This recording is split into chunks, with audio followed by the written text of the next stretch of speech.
یہ علماء کا کارنامہ ہے، ورنہ آپ تو صاحب کھڑے ہو کر ایک دوسرے پر پٹاخے چھوڑتے تھے۔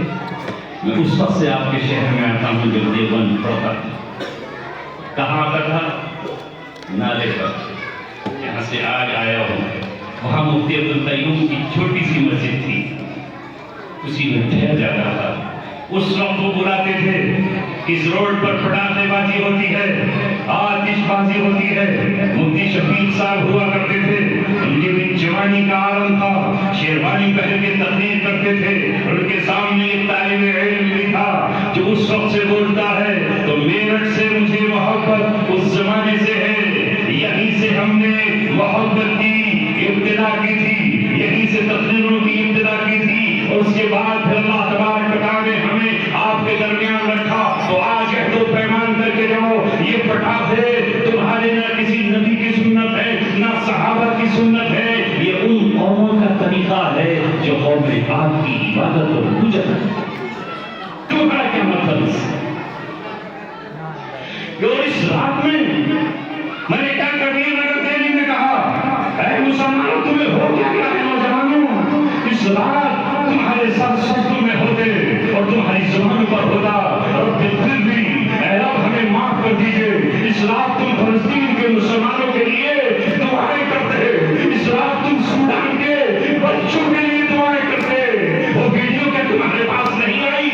سوڈان کا ایک بچی اپنے چھوٹے سے بھائی کو اپنے سینے سے لگا کر ماں کی قبر پر پہنچ گئی، اور ماں کی قبر پر پہنچ کر بے اختیار رونے لگی۔ اس کے کانوں سے بھائی کا نام لگا ہوا ہے، اور وہ اپنی ماں سے کہتی ہے، یا امی، اے امی ہم بھوکے ہیں، ہمیں کھانا نہیں ملا، کل تو ہمیں کھانا دیا کرتی تھی، کوئی ہمارے گھر پر روٹی کا ٹکڑا لے کر نہیں آیا، کسی نے ہمیں کوئی پلیٹ نہیں دیا۔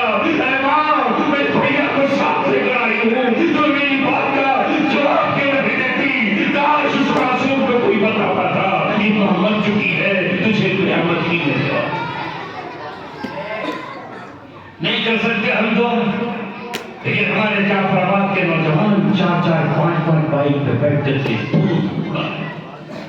اور پولیس والوں کو جا کر چڑھاتے کہ یہ ہے ہماری تہذیب، یہ ہے ہماری رات۔ انہیں کیا پتا کہ تمہاری رات کیا ہے؟